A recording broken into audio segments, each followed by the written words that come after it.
Stage 4 మోకాళ్ల అరుగుదలకి నొప్పి లేకుండా కీళ్ల మార్పిడి ఆపరేషన్ చేయబడును. Doctor Ramesh Gajula, endoscopic spine ortho surgeon and pain physician, Panacea spine pain ortho and sleep centre, Uppal, Hyderabad. రోజు ఈ ముందా తుఫాన్ వల్ల ఆలగడ్డకి భారీ వర్షాలు రావడం జరిగింది. ఈ భారీ వర్షం ఎప్పుడైతే కురిసిందో ఎంతో మంది జొన్న, మినుము మరి ఈ పంటలు వేసుకున్న వాళ్ళు ఎంతో ఇబ్బంది పడుతున్నారు. అదేవిధంగా ఎన్నో చోట్లలో ఈరోజు ఆలగడ్డ టౌన్ లో కానీ ఇతర ప్రాంతాల్లో కానీ పొలాలకి కానీ మరి ఇళ్లలో కూడా ఉండేటప్పుడు నీళ్లు కూడా వాళ్ళ ఇళ్లకు చేరే పరిస్థితి ఈరోజు ఆలగడ్డలో మనం చూస్తున్నాము. మరి నేను ప్రజలందరికీ, రైతులకి, ప్రజలకి ఒకటి తెలియజేస్తున్నాను, ఖచ్చితంగా మీకు ఏ ఇబ్బంది ఉన్నా తెలుగుదేశం పార్టీ ఖచ్చితంగా మీ అందరికీ అండగా ఉంటుంది. ఈరోజు ఎన్డీఏ ప్రభుత్వము మీరు చూసుకుంటే నారా లోకేష్ గారు రాత్రి మొత్తం ఆర్టీజీఎస్ లో కూర్చొని ఈరోజు ఎక్కడ ఏం జరుగుతుందనే సమాచారం తీసుకుంటున్నాడు.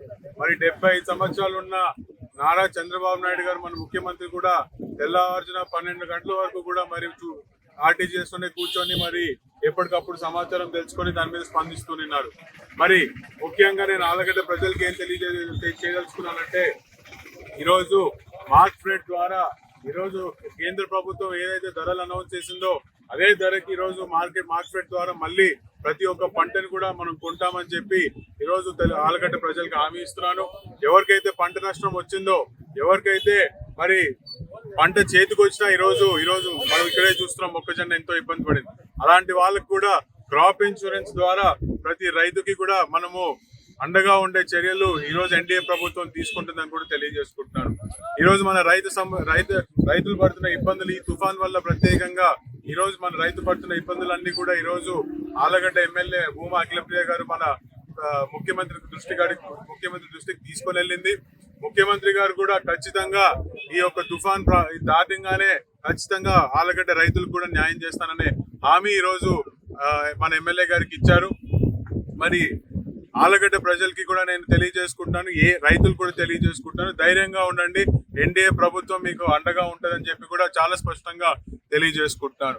మరి అదే విధంగా ఈరోజు నేను పొద్దున్నే చూశాను, మాజీ ఎమ్మెల్యే ఎక్కడో తిరుగుతూ ఈరోజు 2 మాటలు మాట్లాడినాడు. ఈరోజు ఆయన చెప్తూ ఆలగడ్డలో గాయత్రి గుడి దగ్గర ఏవో కొంచెం నీళ్ళు వచ్చినాయని దాని గురించి స్పందిస్తున్నాడు. ఖచ్చితంగా ఆయన అక్కడ పోకముందే అక్కడ అధికారులు ఆల్రెడీ నీళ్లు తీసే ప్రక్రియ మొదలు పెట్టినారు. ఈరోజు వీళ్ళు తూతు మంత్రంగా ఏదో డ్రామా చేయాలని చెప్పి ఈరోజు అనవసరంగా డ్రామా సృష్టిస్తున్నారు. ఈరోజు వైసీపీ నాయకులకి నైతిక హక్కు లేదు అని చెప్పి ఈరోజు నేను చాలా స్పష్టంగా తెలియజేస్తున్నాను. కారణం ఇలాంటి వర్షాలే ఎన్నో గత వైసీపీ ప్రభుత్వంగా వచ్చినప్పుడు కురిసింది. మరి ఆ రోజు ఒక్క రూపాయి కూడా రైతులకి పంట నష్టం మిగలేదు. ఈ రోజు వాళ్ళ ప్రతిపక్షంలో ఉన్నారు, ఏదో బురద ముఖం మీద చల్లాలని చెప్పి ఈరోజు ఆ ప్రక్రియలో ఈరోజు నోటికి ఏదో వస్తే అది మాట్లాడుతున్నారు. ఈరోజు ఆళ్లగడ్డ టౌన్ లో ఈరోజు నీళ్ళు ఎక్కడైనా నిండిపోతే ఈరోజు అక్కడికి వెళ్ళి మాట్లాడినాడు. ఈరోజు ఆళ్లగడ్డ టౌన్ లో ఎక్కడ నీళ్లు నిలబడినా ఈరోజు ఈ వైసీపీ ప్రభుత్వమే కారణం. వైసీపీ ప్రభుత్వంలో జరిగిన డ్రైన్లు కారణం.